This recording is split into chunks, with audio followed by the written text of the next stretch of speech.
but I think a lot of us just get so enmeshed with one another, and like it becomes like unhealthy codependence of like needing that other person to feel safe, to feel whole, to feel like it's like not being able to breathe on your own. Welcome to the Multiple Truths podcast. We're your hosts, Holly and Brittany. This is a space where we can come together healing in community, where we share our self-love journeys, insights, and wisdom. A space with no hierarchy or judgment, fostering love, compassion, and respect, and where we honor our differences. With open minds and hearts, everyone's truth is welcome here. We are in this together. Let's dive into the episode. Hello and welcome back. You're here with Holly and Brittany. Yay! Today. We are back in person. Brittany is in Santa Cruz visiting, and we're excited to film today's episode. I think we're going to keep this one a little lighter, probably a little shorter, just talking about more like healthy relationships, how to move towards more healthy relationships, female friendships, men and women being friends, not gender specific, but just like whoever you are, how to have healthy relationships. And just the importance of healthy relationships. Yeah. There's so many, we've done like a whole episode on the sister wound and stuff before. I just feel like so many people are wounded, and a lot of people, when they get into romantic relationships, they lose sight of their, friendships outside of that. And even like friendships, maintaining relationships within your family, it's tough. So we just want to get into a little bit of that today. Yeah. I think people are craving connection. Yeah. Like craving real, genuine, authentic connection, not just like this fake fluff, like actual, real, honest relationships. I know I am, and I feel like every person I've talked to is like wanting that depth, wanting that like connection, like can I just be my authentic self? I think there's actually so much social anxiety out there. I think so too. And what's coming to mind is just people want connection, we crave connection, but we are fearful of portraying our authenticity, therefore we wear masks, and we don't actually portray a true version of ourselves due to wounds, which attracts in friendships. If you're not watching, I'm quoting my fingers, where people backstab each other. It's not that authentic friendship because you're not actually portraying who you really are. But the reason people do that is because they want connection, they want to fit in, but we haven't really been taught how to have those healthy relationships. So and I feel like so many of us haven't been taught how to like communicate effectively. I feel like we don't know how to like have healthy communication, healthy dynamics, like an honest communication. Honesty. And I think like specifically when it comes to women, I think there's a lot of like talking behind each other's backs, and like you crave that connection, but then like if there's wounds, and even if they're, you're aware of your wounds, there can be jealousy, judgment, comparison, like subconsciously pushing people away when you really are craving that connection so deeply. So like, I just think, how can we like have healthy relationships so we can all feel like whole, like we are already whole on our own, but like we need each other. We need each other. We need connection. And I feel like that's also partly why we see the state of the world is we're not connected. Like so many of us are disconnected from one another, and especially when the other is different. And that's where more judgment can come, when we're not actually understanding. At the end of the day, we're all the same. We're human. We have the same basic needs. I think that's why I got caught up in the beginning, because I'm like, you don't have to be man or woman to like, if you're gay, bi, transgender, they, she, them, whatever it may be, like, we're all craving the same thing. We're humans. Connection. We're humans, and we need each other, and we need to be connecting. But I think COVID kind of exacerbated everyone being more alone, like needing to self-isolate. And some people didn't come out of isolation, and it's been really hard to integrate back into the world. And I think I know for me, it's always safe for me to be alone. Like that was my safety, was like being alone. And I think I had to really understand like, oh no, my healing is actually going to come when I'm out in community being my true authentic self, because it's safe for me to be alone. And like I loved being alone. I love being alone because I'm like, oh, no one can judge me here. I can just be myself, and it's safe for me to be here. And I think that's where I've really had to push myself out is like, okay, how can I go be this version of me out in community so I can like, because I crave that connection, you know, I crave community. I want community. I want like-minded community. I want to be myself and not have to second guess what I say all the time, you know? Yeah, I hear you. And for me too, being alone is easy. It's comfortable. For me, for a different reason, I, you know, I'm hyper independent. I couldn't trust other people with my needs and whatnot. So again, it stems from wound, and I feel that it stems from wounds, and you know, and this is where anxious attachment or avoidant attachment and all of these unhealthy attachments to other people and in relationships. There's just so many things. We could get into so many things. Yeah. Well, that too. And I think that's where like I realized I had social anxiety because I was so like, I was not necessarily hyper independent, but I was like, I wanted to be alone because I was so scared of what other people were thinking about me all the time. And that's, you know, like people, they can't go out, they need to like, and this is a common thing. It's like you get that social anxiety just going anywhere. It's like, okay, I need a drink. That was me. Like I drank all of the time, like in not as much in high school, but definitely in college. Like alcohol was my pacifier. Like that's how I felt safe going out. And I'm so grateful for alcohol, honestly, in that point in my life, because I was able to go out and like, I felt like it made me chattier. It took my anxiety away. Like, thank God, honestly. And like, but now it's like, okay, thank you for your service. I no longer need you. I can like really lean on myself. But I think that's where addiction and all of that stuff comes in. We're so uncomfortable in our own skin and using substances to self-soothe, especially in like social settings. Like everyone's drinking. And anytime now that I'm kind vaping. Vaping. Now when I'm observing, I'm like, oh my God, these are like anxiety sticks, like the vaping and like the drinking, and like it's like so uncomfortable in our own skin that it takes the edge off. Because people are afraid to be who they are. Yeah, because afraid of rejection, afraid of judgment, afraid of humiliation, afraid of betrayal. Yeah. There's so much that like, and these I feel like stem from young wounds too, of like just wanting to be accepted. And like and I know even on what I've realized, like I read the book It Didn't Start With You, and like the generational pattern, and I feel like there's this deep-seated wound that I was so unconscious of, this deep-seated fear of rejection. And I know for my husband, he read it and it's like this deep-seated fear of abandonment. It's like there's so many deep-seated wounds that start, you know, like can manifest within us, but are also like so much more deeply rooted than just like our experiences, you know? And yeah, I just think that so many people struggle with anxiety, and it's like this deep-seated fear of rejection. Yeah. You know? And I think like, you know, like I know we attracted each other in when, for me at least, talking, and I know for you as well, but you know, just going on my experience, when I really started to get to know myself, when I really started to love my true self, my authentic self, when I really started to peel those masks off, I feel like if you want to attract a healthy relationship of any kind, romantic, platonic, it doesn't matter. If you want to, you know, mend relationships with family, it's so important to build that relationship with self first, really love yourself first, so that you can then go out authentically, right? Because as I was saying before, we crave connection, but we're so fearful of connection. Or not, well, you know what I'm saying? We're so fearful of it for whatever reason that we put on these masks and we make almost false connections because it's based on a false portrayal of self. And that's almost lonelier. It is. You know, it's like something too, it's like you could be in a room full of 100 people and like everyone love you, but not know the real you. And that can be more lonely than like two people really seeing you and loving you for exactly who you are. And like, you know, quality over quantity is coming to mind as well. Like my like close friends, I can count on like a hand, you know, like genuinely, like people that I truly trust and whatnot, I could count on a hand. But those relationships, you know, when I really started cultivating those, have been more fruitful than any other relationship that I've ever experienced. Yeah. You know, that's like, you're so lucky if you have like 2 to 3 people that really see you and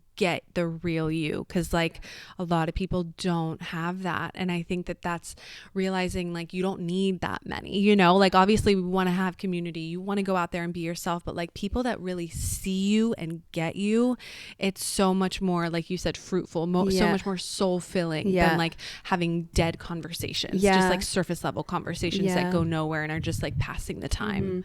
And what I just want to say for those listening, I understand what it's like to really be alone. You know, I had a really, really good friend when I was younger. I'm thinking of girlhood. It's almost like easier to make those real connections when you're young, because when you're so young, you're not afraid to be authentically you. And, you know, so when I was young, you know, girlhood, I had like a best friend, and we were glued at the hip, like just like a best friend. And I remember reflecting on this growing up, because her and I stopped being friends around high school, not for any particular reason. We just, you know, we went to different high schools, and you know, we were doing martial arts together at the time. She quit, I quit, you know, whatever. We went separate ways. Nothing bad happened. But I remember being sad because all through high school, through my college years, like, yes, I had other friends, don't get me wrong, but nothing like that.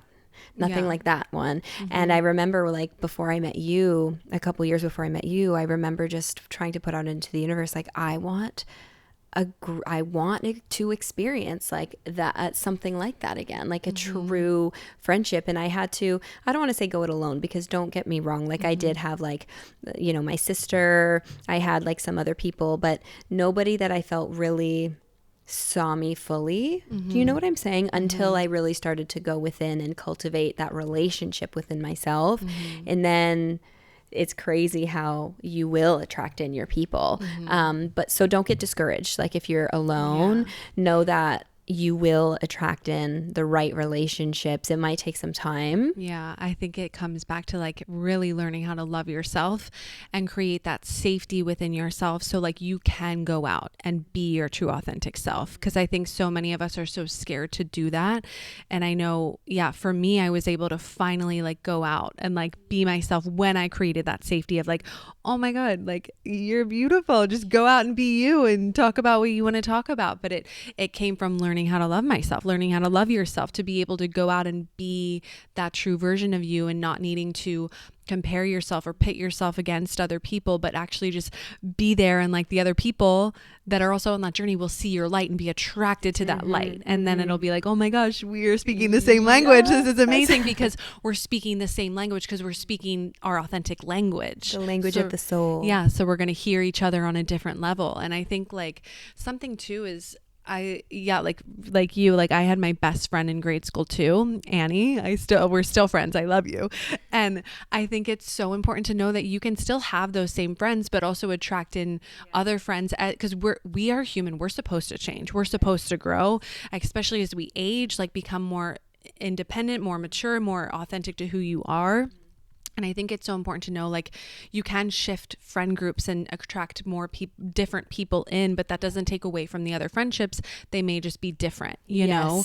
And I think just like, as you continue to grow and come more home to yourself, like you'll attract in people that also speak that language. If your other friends don't necessarily speak that language, you can still like speak that way. You know what? It's like a language. I don't know why I keep thinking of it as a language, but you know what No, I understand what you're saying too. And it's like, you know, you're supposed to change, you're supposed to grow, you're supposed to evolve. And I know it's like, I've had some friends where we were friends and then we stopped being friends, not for any reason. We just went our separate ways, and then we reconnected again, like years down the road when we were more aligned again, you know? And it's like, I have other people that I used to be close with that I'm not close with anymore, but I still have so much love for them. You know, send them love and, you know, all of that. It's like ebbs and flows of life, and things shift, change, evolve, and just even different seasons of your life. You know, the different experiences that you have, you might connect with certain people, you know, like for example, like if you are all of a sudden having a baby and none of your friends have had a baby, it's like you might all of a sudden build another connection with somebody else who also has a baby, and it's like a different sort of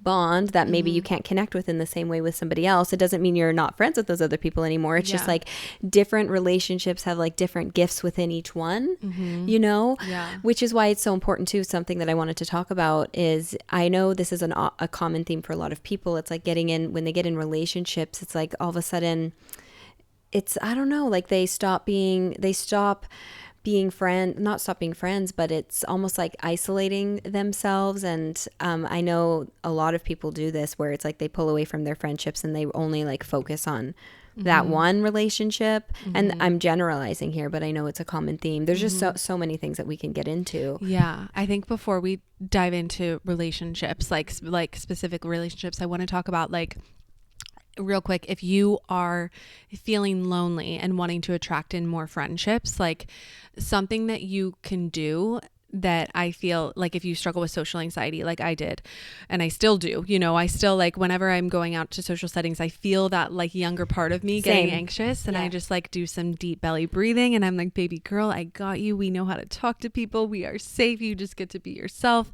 And like just being that compassionate, kind, loving, like nurturing energy to yourself before you go into social settings. But something is, if you're wanting to like attract in more like-minded people, like going to things that you're interested in. So if you're interested in yoga, if you're interested in like psychism, like going to like an open class of like mediumship, or like if you're into running, going into a running club, cycling, like finding things in your community that you could go to meet like-minded people, and like talking to your, being compassionate with yourself before of like, oh, okay, it's safe for me to do this. Maybe I'll talk to one person, or at least like meet some like-minded people. And something that I feel like is really big is like exposure therapy, especially if you're struggling with like social anxiety. It's like slowly putting yourself out there and like talking to one person when you go to an event, seeing that you're safe, that you didn't die, that it's okay, that you were able to like make one connection. And then the next time going and maybe talking to 2 people, next time maybe getting 3 and like getting someone's number and going out for coffee. It's like so slow and steady, and trying to be like that real authentic version of you in those moments, so you can see if like you're resonating with the right people, like you can attract in those right people, you know. But yeah, just slowly putting yourself out there, like slow and steady, because like you want to make like solid connections, like quality over quantity. So like really being your true authentic self, and like exposure therapy of like trying it, coming back in, seeing that you're safe. Okay, let me push myself a little bit more, come back in. And it's all about like creating that safety from within. So how can you be compassionate with yourself? If you mess up, if you feel like you were awkward, how can you show yourself compassion in that moment of like, baby girl, you're trying, and I'm proud of you, and I see you, and we're going to continue to do this next time, you know. Because I think like so many people, I know myself, I was so scared to like put myself out there because I'm like, I don't want to be awkward. I don't want it to be awkward, you know. But I think it's just that compassion, and like the right people are going to see you. Yeah. And something else that's coming to mind too is like that fear and that inner dialogue that goes on more than likely is happening with the other people around you. Because I think so many people struggle with this. Like so many people struggle with social anxiety that I don't think it's like talked about enough. Yeah, I think I think so, especially in Western culture, I feel. And maybe that's not true. If you're from other parts of the world, I'd love to know. I actually feel like more people like are more comfortable with themselves in other, like you said, in like other parts of the world. In other parts of the world, they're like, we're here, I'm here, and I'm doing this. I think I agree. With the rise of social media, with just all of this, it's like we've become so like life needing to look a certain way, us needing to act a certain way in order to be worthy of love. And it's like, so like just so scared to be your true authentic self, like all these masks. Yeah, because we've been shut down for being our authentic selves, right? So many times, or you've been betrayed, you've been abandoned, or you've been made fun of, you've been judged, you know. And it starts young, right? It starts in elementary school, younger, you know. Yes, such young wounds. That's why like inner child work is so powerful. And like even before, it's like speaking to your inner child before you go out of like, baby girl, baby boy, I've got you. We are safe. We know how to communicate now. We know we can just be ourselves now. I will protect you. If anyone makes fun of you, if you get criticized, I've got you, you know, because like you can protect yourself now. You are the person that your younger self needed now. So you can protect that version of yourself. And I think reminding myself of that always helps. It's like, even with this podcast, I'm like, if I sound stupid, if someone makes fun of me, that's okay, because I've got me now. I've got me, and I can handle anything because I love myself now, you know? Yeah. And you don't need that outside validation anymore. Yeah. And it's knowing that by being you, it's like your vibe attracts your tribe. Yes. Yeah. Which is so cheesy, but it's true. It's true. Yeah. It really is true. And all kinds of relationships are so important. Connection is so important. And I feel like healing. That's where healing happens. And I just feel like we are so disconnected as a society. People are so disconnected from themselves, from each other. And that's where true healing happens, is those authentic, genuine connections of all sorts. Yeah. It's like this double-edged sword, because like people are craving connection. Yes, but from a wounded place. But they're so lonely. So it's like, how do we, you know what I'm saying? Yeah. It's like this double-edged sword. It really does start here, right? Because it's people crave connection, but they're doing so in a way that's not authentic to who they actually are, which attracts in the wrong people. And that's where it perpetuates the cycle. Things repeat itself, and then yada, yada, yada, you guys get it. But that's where I feel like the relationship with self needs to come first. That's where it starts for you to actually attract in those people. And it will take time, if you're on this journey, just be patient.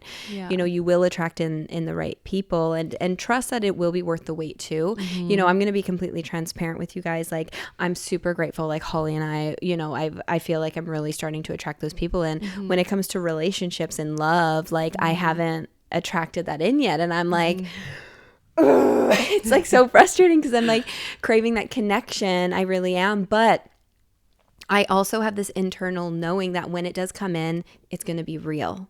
It's going to be real. It's not going to be another cycle repeating itself. You know what I'm saying? And I know that. So I'm like, do you know what, honey? It's going to be worth the wait. Yeah. And not just like settling for anything less because you know what I'm saying? Yeah. So if you're listening, whether it be romantic or not, even within platonic friendships too, it's like, don't settle for anything less. You know what I'm saying? Just because you're craving that connection. Exactly. Yeah. Because I think, because that's when it's like, we are so disconnected and we're craving those connections. So it's like settling for something just because that's what it is, and something I feel called, I want to have actually someone on the podcast to talk about, like a relationship expert, kind of like in a way to like know if you're in a relationship with a narcissist and the signs to look for and all of that kind of stuff. Because I think like people are craving those connections so desperately, and then getting in unhealthy relationships because they're coming in with masks. And then the more that you're in that relationship, you see the person for who they truly are, but you're like stuck, or you're sucked in, you know? Yeah. It's like, again, your vibe attracts your tribe. If you're putting out a fake energy, unknowingly, right? A lot of people do this. I've been there. You're going to attract in something. The universe is like, okay, they have a lesson to learn here. Right. And it's like, and they're going to teach you that lesson, whether it be through a romantic relationship, a platonic relationship. And, it's like, I hear people saying like, oh, like, girls suck, or men suck, or whatever it is, or girls are so catty, or whatever. And it's like until you really are in that authentic energy within yourself and putting that out there, that's when you'll attract in that mirror, that thing back. But it's hard. It definitely is. And like there's so much power specifically in like women coming together.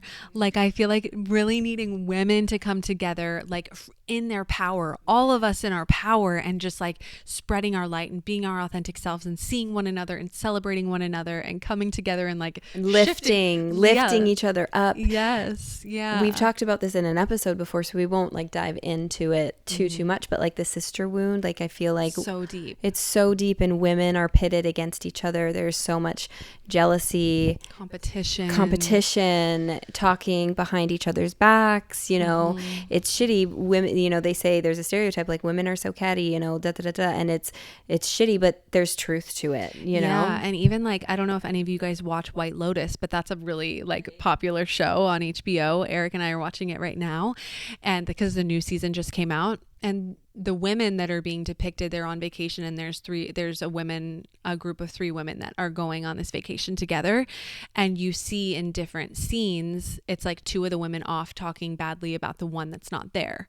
And it's like they're depicting, like that's not just for nothing. They're depicting something that's going on within women. Maybe they're trying to portray it in a way, like seeing it, bringing it in our faces. But I think that's often what happens is like, that's how we like feel like we connect with each other, is like talking badly about someone else and like making ourselves feel better and comparing and, ooh, what are they doing, and look at their relationships or their boyfriend or their marriage or like what they do for a career. It's like, it's so gross. Yeah, it is gross. And I know like another thing that is common, and this stems from wounds, and I want to make that clear. This is not me like talking poorly about people who do this, but it's common within women who will put male validation over their friendships, and that can cause a lot of betrayal within friendships as well. There's just and it stems from wounds, right? Us wanting to be seen, wanting to be loved, wanting to be valued, you know, X, Y, and Z, and it just, that's where like the talking behind each other's backs comes from as well. And it's like, it's just, it's dark and it's ugly, and it just like perpetuates that pain that really needs to shift and change. And again, it starts here, and that's when you'll start, you know, attracting more of those people in. Yeah, and it's so like, it's like a young wound too, because I even remember, I'm sure like in grade school before this, but I remember, like, I've probably talked about this before, but my boyfriend in high school cheated on me all the time, and it was with girls that acted like they were my friends. And so it's like, what did I internalize that as? Oh, I can't trust other women, you know, like I can't trust people because they're acting like my friend, but then they're hooking up with my boy. You know what I'm like? It's such a deep seated thing. Yeah, I had a very similar experience. My ex-boyfriend, he cheated on me with multiple women. One, though, in particular, knew that I was dating him, and she actually, with my, you know, friend at the time, my friend found out and came to tell me, because she found out through that girl who pretended she didn't know. And this is like really dark, actually. They came to tell me, and my friend was like, you know, the other girl, she's like, I don't know if you should come. She's like, no, I need to tell her.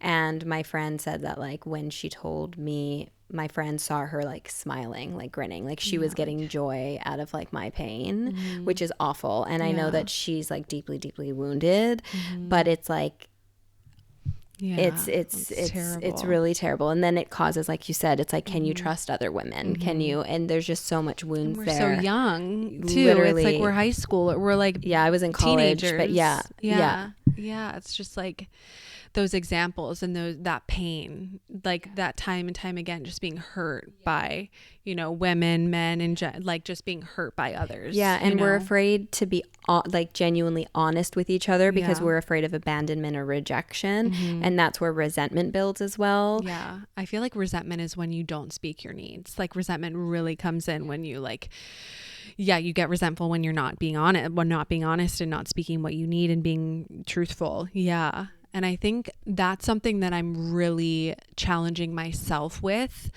that this is a part of the journey that I'm on, is like if I have concern, if I don't agree with someone, what they're saying, like actually saying it to them and not going behind their back. Like actually, like if I don't agree with something you say, not going and talking to Eric about it, like actually saying it to you. If I don't agree with something that my family says, saying it to that person, not just going to another family member to talk badly about them, or like any, you know, like other friends. It's like actually bringing my concern and what I need to say to the person. And that has taken me a really long way to get here, because like I was so scared of like people not liking me. I was, you know, people pleaser, not wanting to ruffle any feathers, feeling like I needed to agree all of the time.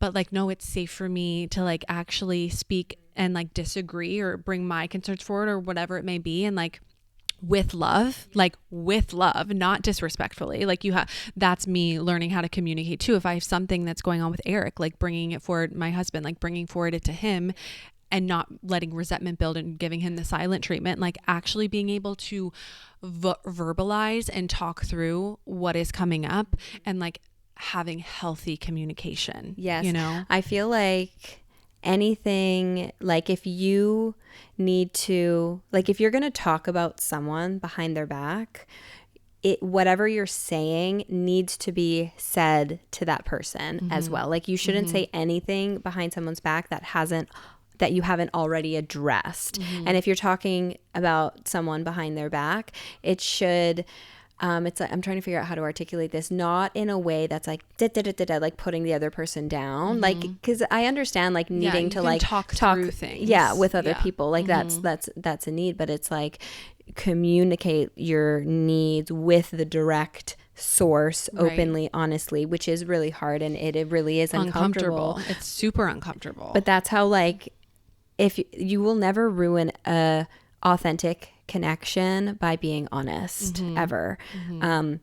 And that's how you build your relationship deeper. I know you and I, we've mentioned this before. We've had uncomfortable conversations, but it is because of that we are so close. It is because of that we trust each other the way that we do. And it's always out of like love and respect. Always. You know, it's like, I'm going to say this to you out of love for you. I'm not going to go behind your back and talk badly about you to make myself feel better. I'm going to bring it forward to you, because that's just prolonging the pain and unhealthy relationship. It harbors the resentment, and then the blowout happens. Right. Yeah. Right. Yeah. And I want to say I've been guilty of this. Like, I've talked behind people's back, and like, it's been really, and that's something that I've noticed in like a lot of people, and just like on shows and stuff, we just see people talking about, we waste so much time talking behind each other's backs, when really so much less time could be wasted if we brought forward what we needed to say to the actual person. Like, I really saw how much time we waste talking about people and not actually addressing the problem with the person. 100%. And what's also coming to mind too is, like, for whatever reason, and maybe this is like, I don't know, I want to say specifically amongst women friendships, but maybe I'm wrong about that. For whatever reason, it's like, I feel like for some women, a lot of women, it's really hard to like compliment their friends. You know what I'm saying? It's like, be honest about the hard things, but also it's like, it's like lift each other up and be open about that. You know, it's like, why is it celebrating each other? Like, genuinely celebrating one another is so powerful. Yeah. I keep choking on my spit, you guys. Oh my God. And it's such a mirror. Like, if you want to be celebrated and you feel like your friends aren't celebrating you, are you celebrating them? You know, it's like, how can we like not get stuck in the lack, and like, how can we give what you put out, you receive back? Sometimes, you know, other times there's like people that project their wounds onto you, you know, it's not every time, but I think like, making it more normalized to like lift each other up and celebrate one another and be there for one another, instead of like this like catty this comparison, because it's so easy as women to get caught up in comparison. You know, I've definitely dealt with that too, and I think the more that I've come home to myself and realized my own gifts and my own beauty, that I can catch myself comparing, because we're human. Like, I think that's always going to happen, but catching it and being like, okay, I see that that's there, that's valid that you're feeling that way, but I'm gonna like come back to my heart and who I am, and like all of the beauty that's here, you know, because I think it's so easy to like see the good in others and like want that, but like, what do you have going on? You know, because I feel like I said before, women have been pitted against one another. It's like the need to be perfect, to look a certain way, to this, to that. So when you see another woman thriving who has those things, it's like there's this natural like, I don't like her, or like jealous of her because she has everything that, you know, maybe within that you're wanting based on society's, you know, what society has said women should be like, if that even makes sense. And it just is so sad. We're all beautiful in our own unique ways, which is why the awakened woman is such a trigger to not only other women, but other women, other men, is such a trigger to society. Well, it's triggering other women because it's like, wake up. You wake up too. You step into this power too. I feel like an awakened woman is either inspirational for others if they're able to see it in that lens, or a huge trigger. Yeah, definitely. It's not easy if you're an awakened woman. I know it's not easy. It's so not easy to be misunderstood. And it's really hard to be misunderstood.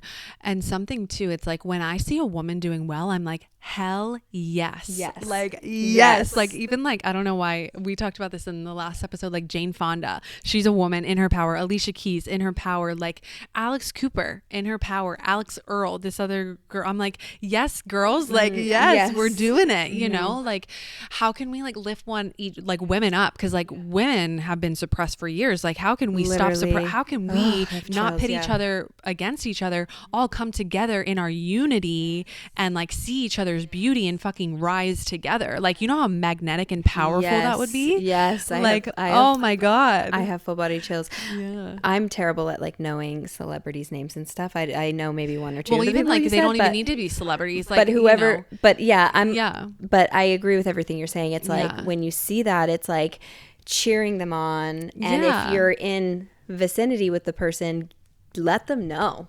Yes, like let people know, like give compliments. I want to get better at that too, like giving more compliments, you know, like I see you, I love you, love that, go, you know, like let's celebrate each other. And like, I don't know, even if we're in different stages in our life, like my sister, like she has 2 little girls and she's got another one on the way, like she's pregnant and like she loves her career and she's like doing her thing. And I'm like, yes, I love that for you. Like, I'm not comparing my life to her, you know, like I see the life she's created and she's happy and I fucking love that for her. And then I love my life too. We don't have to compare. It's honoring our own paths. Yes. And they're going to be different and there's different beautiful gifts on your path. Yeah. You know, the grass is green where you water it. Yeah. And I think that's the piece where it's like, if you find yourself comparing, getting caught up in jealousy, of judgment, how can you go inward and love yourself deeper and get curious? Yeah. Yeah. Cause it's like, then when you start to learn how to love yourself and like understand where your judgment, where your jealousy, where all of that's coming from, it's just trying to help you step more into who you are authentically. And so I think the more you can get curious and like just have non-judgment, but like have compassion for yourself and like start living your life for you, like that's going to be like, you're going to not even get caught up in comparing yourself to other people because you're so content with the life that you're creating for yourself. Yeah. No, 100%. Yeah. And we're human at the end of the day too. So don't, like Holly said, don't judge yourself for it, right? It's just a matter of getting curious about it. Yeah. And because I honestly believe that we are never going to quote unquote get rid of like judgment, jealousy, comparison. Like that's part of the mind. It's human, but I think it's like pausing, not letting yourself spiral down, but catching it, getting curious. It's being aware. It's in the awareness. And then it's the choice. Okay, am I going to feed my soul or am I going to feed my ego? And that's where your power lies, is in the awareness and the choice that follows. Yeah. And I feel like, I don't know. I feel like so many people are waiting. I don't know. Maybe for someone that's listening, so many people are waiting for you to step into your power and like own your true authentic self, because people are waiting for you in their friend groups to listen, to be motivated by you, to like love you, to be in their corner.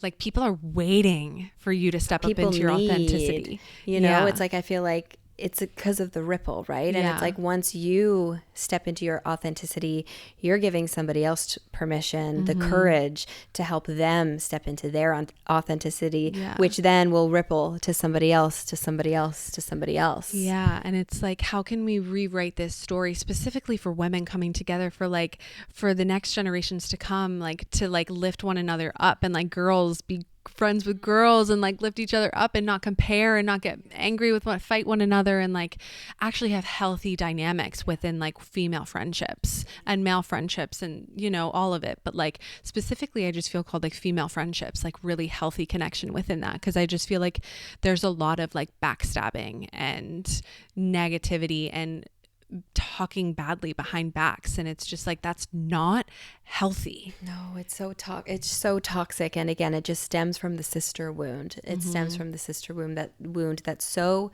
deeply ingrained in our society. You know, the patriarchy, it's so deeply ingrained. It's pit women against each other, which is why it's so deeply rooted. It's just so important to start becoming aware of these things so that we can make change for our kids, for the generations to come. Yeah. And you are not meant to do this alone, and you don't have to be alone. Like, you are getting emotional. Let it out, sister. Like, you will attract in your people just by being you. It's like making me emotional. Let it out. Emotions are beautiful. Because I think so many people, so many women just feel like, okay, like I haven't found my people. I'm just going to be alone. Like I'm just going to do this alone. And it's like, no, you're not meant to do this alone. None of us are meant to do this alone. You just haven't found your people yet. But if you put yourself out there and you are authentic to who you are and shine your light out there, you will find the same people. Like you will find your people. I trust me. You will. And again, it might take some time. Yeah. But don't give up on it. Don't give up on yourself. Don't give up on it. It will come together for you. Yeah, because you're worthy of like friendship. You're worthy of healthy friendship. It's needed. Like it's so needed. Connection is so needed. And again, we've come so far away from that in society. People are so disconnected. I mean, even when we go out walking, you know, I think we talked about this in the other episode, especially in like North America, it's like people barely even say hi to each other. We just...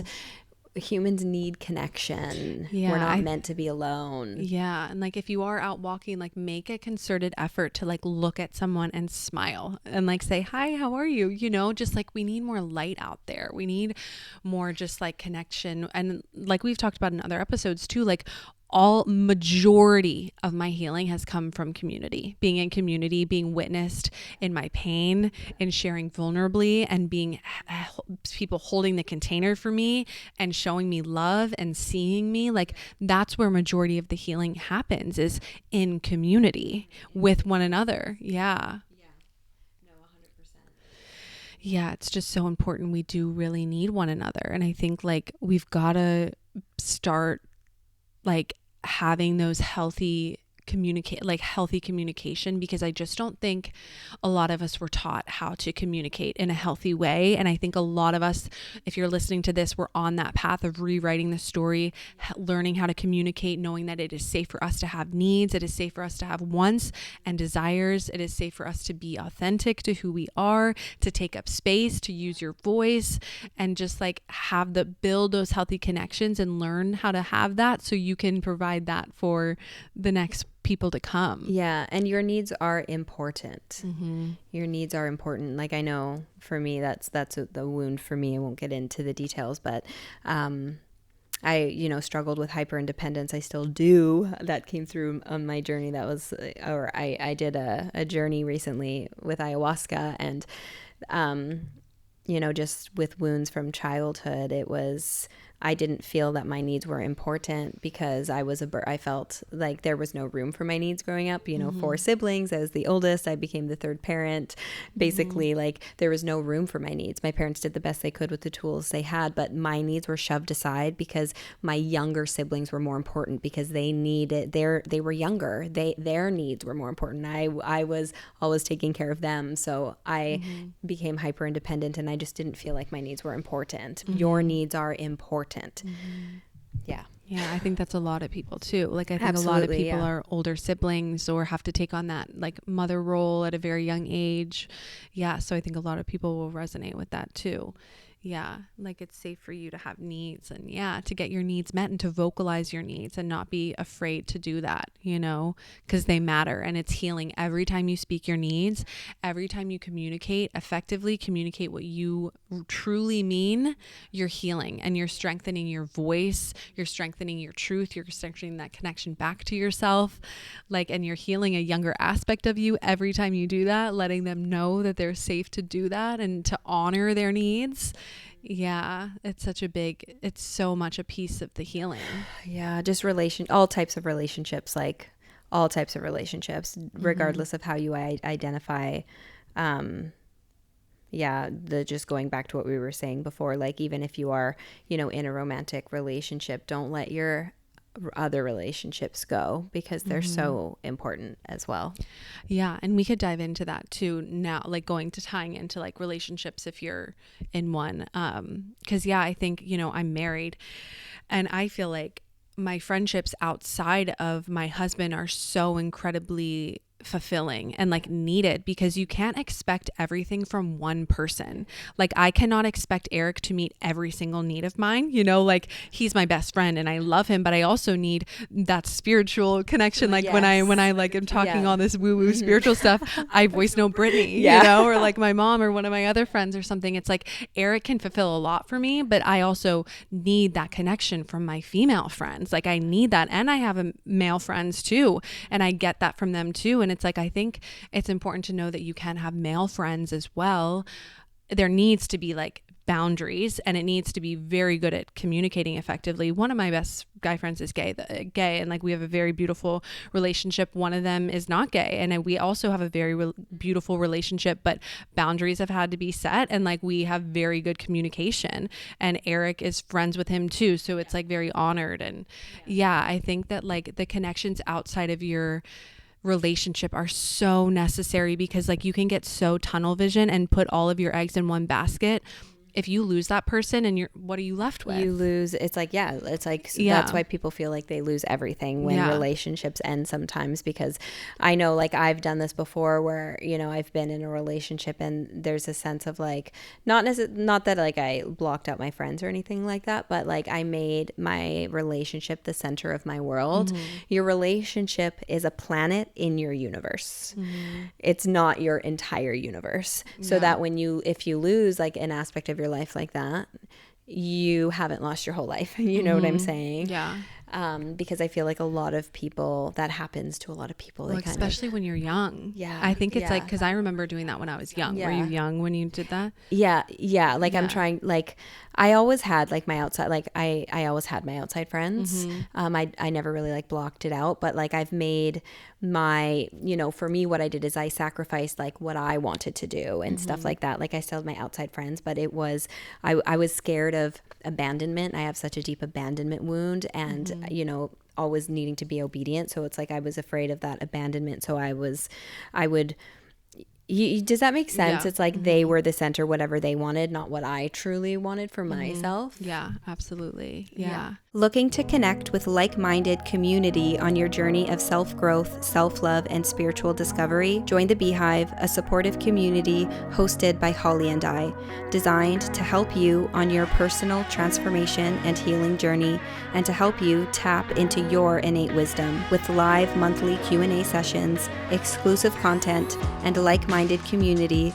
The Beehive is the perfect space to grow and step into your most authentic self. For more information and to sign up, check the link in the show notes. Yeah, I think that there's like that window. And then I feel like for me, with my high school boyfriend, like I still had my friends, but they were very much on the back burner. Very much on the back burner. My whole life was this guy. And I, like, if he asked me to do something, I would blow off my friends. Like, it was very much like tunnel vision, just him. And like, that's something that I really, like, I'm so grateful my friends were still friends with me. I don't know if I would have been, because I'm like, oh my God, I really put my friends on the back burner. And that's something with Eric I don't do. Like, I make sure that I'm like very much like cultivating my relationships. I'll go spend a weekend with you, you know, like, it's like, it's so needed. Like, it's so needed to have those healthy relationships outside, because I think it's so normalized to have codependency within relationships. And I know Eric and I were very codependent on one another unintentionally, but it creates that, I think, almost like it's like kind of a byproduct of being in a relationship. You kind of become dependent on that person in a way. If you kind of like, I feel a lot of us get into relationships not knowing that we're whole people already. So like seeking those holes to be filled by the other person, and it creates that codependency. And that's why too, it's like when that's created, it makes it that much harder to leave. Mm-hmm. Especially if it's unhealthy. It makes it that much harder to leave, which can be dangerous, you know? Yeah, absolutely. Yeah. And I think I talked about this on one of the last episodes, but a way to work on codependency is I like went to San Diego for a month, and I was like just on my own. I had to find my own way. I was like, and then we met. Yes, because it was very divine. It was like, okay, that's where I'm like very much trusting my spiritual path. It's like I knew that I needed to go. I didn't really logically know why, but it was to work on my codependency and like be able to be like, Halls, you can stand on your own 2 feet and like go out and make a friend and go and do hikes by yourself and like go to the ocean ocean by yourself. Go out to lunch alone. Like I was doing a lot alone. And then obviously like with you, and then I was also going through a program. So I was like connecting with other women through that. And it was beautiful, but like, it's so powerful and beautiful to know who you are outside of your relationship. Like just independence. Absolutely. Yeah. And like, yeah, independence is important. And then that's where it's like, you know, I could talk about me being hyper independent, and that's like a whole other thing, right? There's so many things. But one thing I want to talk about too, like, you know, being in a romantic relationship, it's so important not to lose your friendships outside, not to get confused though, because I feel like if you are going to marry a person, it's like, I feel like your partner is like your priority, like outside of yourself, of course. It's like, you don't want to fall into not making them a priority and like choosing, let's say, outside relationships over them. You know, it's like there's that balance. You need that balance with it too. But I think it is so important to like have. Jay Shetty talks about this, which I can't remember specifically, but I think the basis is, which I also feel is important, is like you having your own friends, your partner having their own friends, and then you guys having friends together. Yeah. So like you spending time like with your own friends, then you guys spending time together, then you spending time with your couple friends. It's like that delicate dance, that fine line, that balance. But I think a lot of us just get so enmeshed with one another, and like it becomes like unhealthy codependence of like needing that other person to feel safe, to feel whole, to feel like it's like not being able to breathe on your own. You know, it's like needing the other person to breathe. To be. And I think that's something too. It's like, it was actually so freeing for me to go to social events without Eric, because before that felt terrifying for me. Because it was like, oh my God, no, I need him. He's my right-hand man. Like, he's been with me this whole time. It's like, no, it was actually so healing for me to go to like different spaces and just be me, just be Holly. And like people just know Holly, you know, but like also I am committed to my partner, and I will not, like, I am very respectful of Eric, and I will not be doing anything like that. But it's like having my own autonomy, because I think that I was so dependent on him for that comfort. It's like you're your own people, you're your own person, you know, and it's beautiful when you could be that whole complete person on your own, and then get to share that with somebody else, as opposed to like needing it. It's like the biggest thing that Eric and I have learned in our marriage is like, we don't need each other, but we want to be together. We choose each other. And that's where it was like, whoa, this is beautiful. We don't need each other. We choose to be together. And like, how much beauty in that. Because I think we've both come so far in like knowing who we are and loving ourselves and knowing we would be okay on our own, but we want to be together. We want to do this life together, you know, and it's been beautiful. But something I will say too is like, I wish I would have known when I never really allowed myself to be single. And I honestly look at single women, like even you, like I look at single women and I'm like, I'm so fucking proud of them for like just being good on their own. I think there's so much power in single women. Like I genuinely feel that, because it's like you're not needing to be dependent. I know there's hyper independence, but not needing to be dependent on, because I honestly don't know if I could have done, like I was always in a relationship. And I think I think there's so much power in knowing who you are and being strong in who you are before getting into like a marriage or just like a long-term relationship.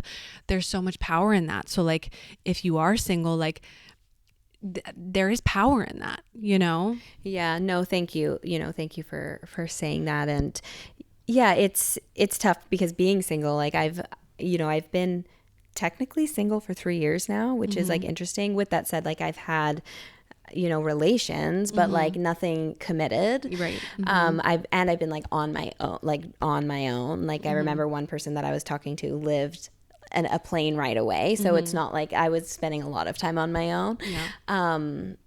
It's, if you're single too, like it's also like normal to crave that connection though. Like there's a difference between needing it though and having that desire for it, you know? And, you know, something that I really realized over this weekend, because I struggle. I talked about this with Holly. I'm like, I've done so much work on myself and I'm confident in who I am. I'm good single. Like I am good. I feel confident in who I am and I'm okay with it because I love myself. Like genuinely, I love spending time alone. I'm like, I love it. Just me and my cats. Honestly. Like it's great. Like don't get me wrong. And I'm like confused. I'm like, what universe? Like what am I doing wrong? Am I missing something or whatever? And we all have everything. Everyone has their own path and there's purpose to all of it, and this and that. But what I've really come to realize is through this journey over this weekend is this as such an ingrained, deep rooted wound of my needs not being met when I was younger. And this is something I've been like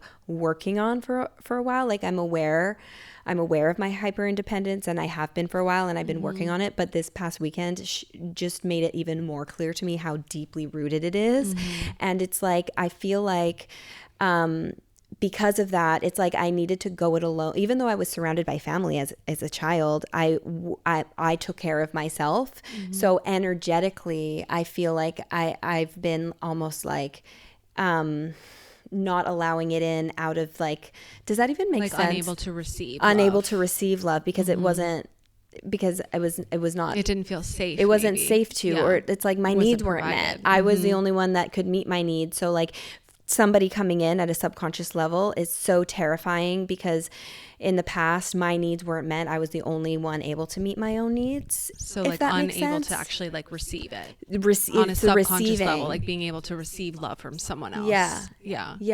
And it's this, and it's funny, the orphaned card kept coming out for me before ceremony, which is about like being alone. And I'm like, yeah, I know I'm alone, universe. Bring me someone then. Like what is it? And it's, but little do you, like subconsciously, it's like you're not able to fully receive it. So until like you can feel safe to maybe understand how deeply rooted it is to have that awareness. So now it's like being able to receive. Yeah, I hope, because I had a really freaking hard journey, you guys. Like that was really hard. But I'm hoping that shifted just that awareness, deeper awareness. Because like I said, I was already aware of it. I've done so much work on myself, but it's like just hopefully that's like shifted something. Who knows? Yeah, because even if other people that are listening too, maybe they have that wound of like actually like subconsciously unable to receive love, wanting love, but like so desperately wanting it, not so desperate, like wanting love, but then it's like on a subconscious level, not allowing yourself to receive it, or like the fear of it actually coming in, that like you're going to mess something up, or you're going to be abandoned, because I know I have a deep abandonment wound. But like, because like what's often talked about is like, you don't want to need something, because if you're needing it, like that's not like the energy that you want to be projecting. And I'm like, I don't get it, Holly, because I don't need it, and I know I don't need it. So what's preventing it? But what's actually preventing it is not the need, it's the like letting it in, the receiving. Letting it in. And I think a lot of people can resonate with that, like, and maybe that'll get other people listening to think of that in their own life, because it's so deeply rooted. So many of these young wounds are showing up in our life, and that's why the healing journey is so necessary, going back to like these inner child parts, because it's like we don't understand how much we internalize things when we were young, especially when it comes to love and acceptance and all of that. So I just think it's so, going back to like just being so powerful, like being on your own. Like I think there's something really beautiful about like having that space and time to discover that about yourself without being in a relationship and like being in an unhealthy relationship, and discovering like, oh, I'm not even allowing this love in, and like I'm giving so much. Why am I giving so much and not getting anything? But thinking that that's normal, So I think like if you are single, this is a really powerful time to like focus on yourself, take care of yourself, really learn how to love yourself, see your beauty, get really confident in speaking your needs and your wants and your desires. Yeah. I think being in a healthy relationship is a gift. And I think being single is also a gift for different reasons, know, and I can understand, if you are single, it can be hard to see it that way. If it's something you are desiring, like, especially if you've been like me, like single for a while, like I get it, but it is a gift. Like I am grateful for the times I've been single to just go traveling alone, like and just doing whatever the hell I want, you know, without having to Yeah. worry about somebody else or, you know. Yeah. And I think it's kind of like perpetuated just in our society too, of like, oh, women should be married and they should be having kids. But like, there's no rules. Like, if you don't want to get married, if you don't want to be in a relationship, if you don't want to have kids, that's okay. We are in 2025. We are allowed to make whatever life we want for ourselves. Like, your worth isn't based off of your relationship status,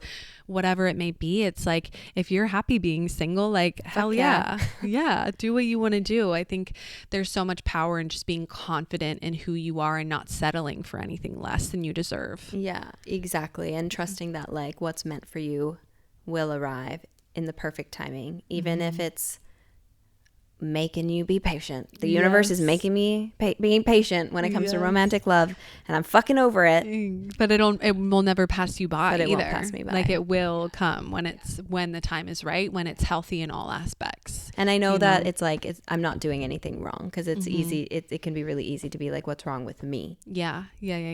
And that's where the self-love and compassion and honesty comes with yourself. But yeah. And also, like, because I am not afraid to speak my truth.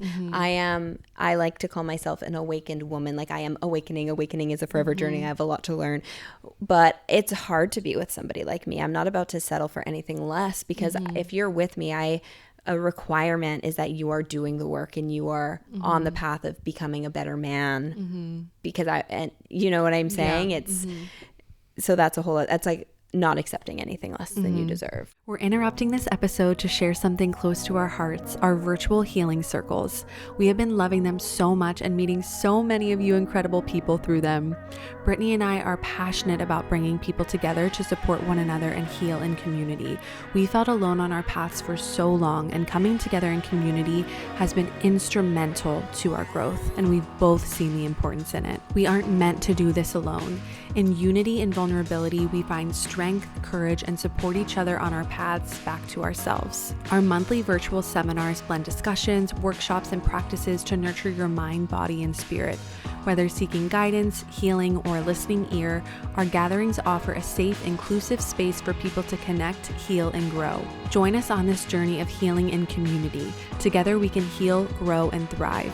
Register for the next circle using the link in the show notes. We hope to see you there. Yeah, and I think if you're listening and you're in an unhealthy relationship, or you feel like your relationship needs some work, I think there's so much power in open, honest, vulnerable conversations. Like, hey, I feel like we are a little bit too codependent on one another. How can we create more independence within our relationship? Maybe I'm going to go on a girls' trip for a weekend, or I'm going to go stay at an Airbnb for a weekend, and I'm just going to spend time with me, you spend time with you, and we'll come back together. Or like having honest conversations if your partner is doing something that doesn't feel right for you or is disrespecting you, calling your partner out in a respectful way of like, hey, this doesn't feel good for me, and I don't agree. Like, I can't let you speak to me like this anymore. We need to have a real conversation around like the way that you speak to me, or, you know, like calling things out and like speaking your needs. Yes. And like something I want to say too, you know, because what's also perpetuated is like, you're not going to attract in like real love unless, you know, you're completely whole within yourself and you fully love yourself. And like, I know for me personally, like when I attract in this person, it's going to be real. And I know that because of all the work that I've done. But looking at you. Yeah, Eric and I have been together for 10 years. We were far from whole. I mean, we were already whole, but we didn't know our wholeness. Like, I was so wounded and Eric was so wounded within our relationship, and we healed together and separately, like within our relationship, but also individually. We had to do our own work too, but we were able to build our connection even deeper because of that. But I think that's not the case for some people. I think that some people are very wounded when they get in relationships, and the best thing that both of you can do is go your separate ways. Yeah.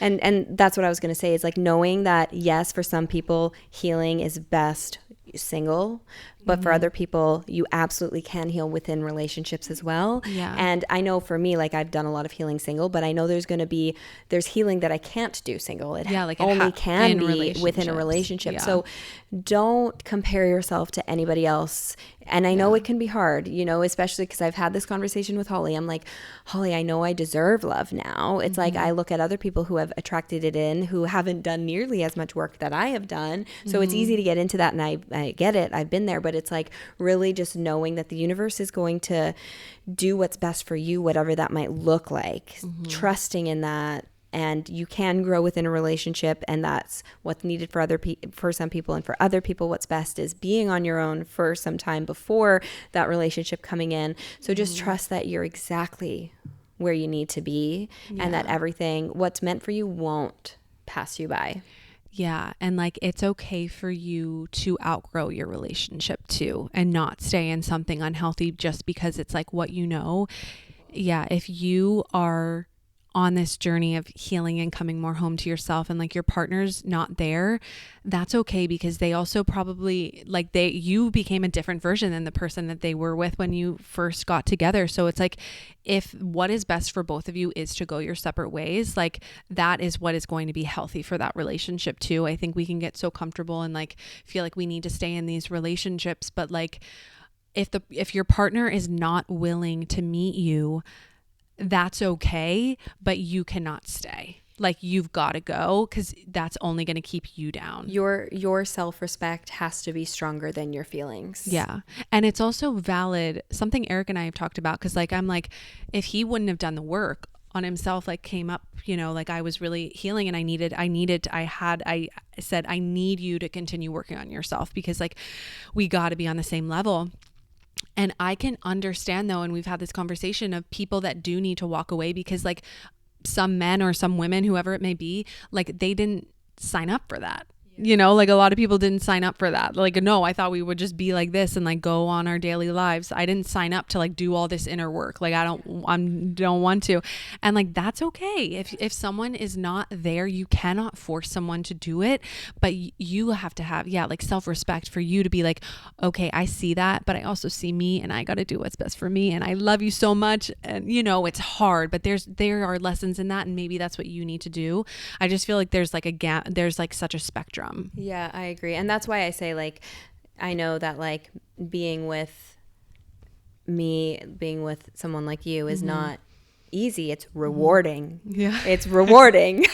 Yes. But it's not easy, because like it's like all I want in my partner is them to always be striving to be the best version of themselves. I expect that out of them, because that's what I'm doing. With that said, we're human, we're going to make mistakes, but I realize that it's not an easy path, and a lot of people don't want to walk that path, but I respect myself enough to not accept anything less than that. So it'll come when it comes. Yeah. And there's so much beauty in that, and the right people will meet you. Like Eric and I have a very healthy relationship now that we're we're constantly working at it. We're constantly learning how to communicate. We're constantly being honest with one another and calling things out if they don't sit right. Like, it's a kind of a forever thing that you have to always be conscious of. But if you're in it's like conscious loving, conscious partnership. And choosing, it's a choice too. Yeah. And just like having that mutual respect for one another. And sometimes the most respectful thing that you can do is walk away if you can't provide what that other person is looking for.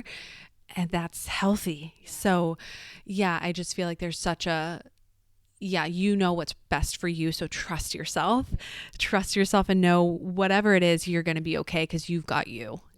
Yeah. Oh my gosh. Aww. I feel like, I loved that conversation. Me too. That was sweet. I feel like, just such an importance in female friendships, and maybe one episode we'll do like male friendships. Because I think male friendships are really important too. I think there's a lot of surface level male relationships out there, and like depth within those. Eric's in a men's group, and there's so much depth in that, and there's so much healing in that, because it's not surface level, but it's uncomfortable for men, like kind of like societally, to be more vulnerable and open. And I think like that safe container of men doing inner work together has been instrumental in Eric's growth. I think that's so beautiful and just so needed. Yeah. Mm-hmm. Because like you said, men, they're so surface level with each other. Like they don't, like even with like, you know, like my brother, I'm like, oh, like his buddy like has a girlfriend. I'm like, oh, how are they doing? Oh, you know, like, I don't know. Like they, you know, like they don't talk about that stuff. I'm like, not that they're, you know, I get it. Girls talk more or whatever, you know, we're more emotional, but like men need that too. Yeah, they really do. Because the suicide rates are so much higher for men. I feel like so many men are so lonely.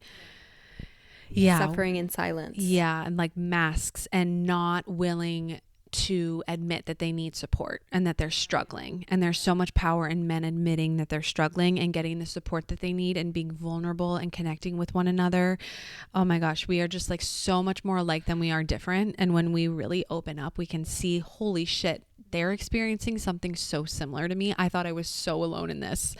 And I think that there's just, there's so much power in men coming together and being vulnerable with one another. Like, talk about healing. I was going to say, because it's like you were talking about before, different relationships will feed different things. It's like there's certain healing, let's say for men, that can only happen amongst men. There's only healing that can happen for women that could happen amongst women. You know, it's like you really need those different relationships to heal those different aspects. And it's just, that's why it's like all relationships are so important. And something just even like in Eric's men's group, there's men of all like gay, bi, transgender. There's been like, and like for men that are gay to feel safe in a container of straight men, like there's so much healing within that. And I think it's just like all types of all of us coming together and just witnessing one another. Like our pain, we suffer such similar pain. We really do. And we just like when we can be vulnerable and share parts of ourselves that feel too scary, like push those edges, like you'll just be met with so much compassion. There's just so much healing that happens in vulnerability and authenticity. I feel like you will be surprised at the compassion that you're met with when you show up honestly and vulnerable and showcase vulnerability. It's just foreign to so many. Like vulnerability and compassion let the light in. Like they really let the light in, because whoa, there's a lot of darkness.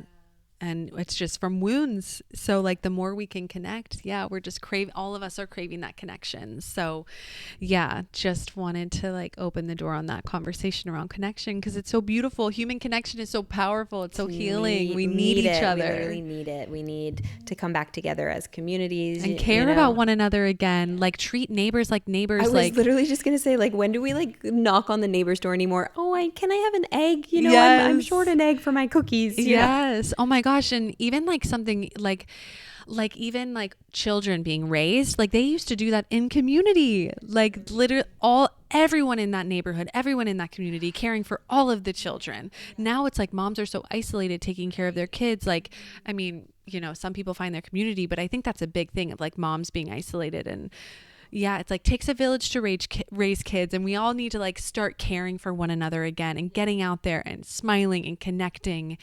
Oh, that's what this world needs. That's the medicine. That is the medicine. Connection is the medicine. Another love piece and connection. of it. Oh, we're over an hour already. Yes. These conversations just fly by. Yes. Oh my gosh. Well, thank you all so much for listening. Hopefully that resonated with some. I feel like we touched on like a few things, different relationships too. So hopefully some of that resonated with some of you. But let's celebrate one another. Thank you all so much for listening. Let us know what you thought of the episode. And until next time. We'll talk to you next Wednesday. Bye.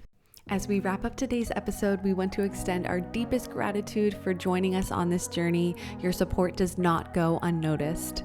If you enjoyed this episode and find value in our conversations, please take a moment to leave a review. Your feedback not only helps us grow, but also allows us to reach more people who can benefit from our community of healing and support. Every review, every rating makes a difference. Thank you for being a part of the Multiple Truths podcast family. Thank you so much for joining us on this episode of the Multiple Truths podcast. Keep speaking your truth and spreading your light. We love you, and we'll talk to you next Wednesday.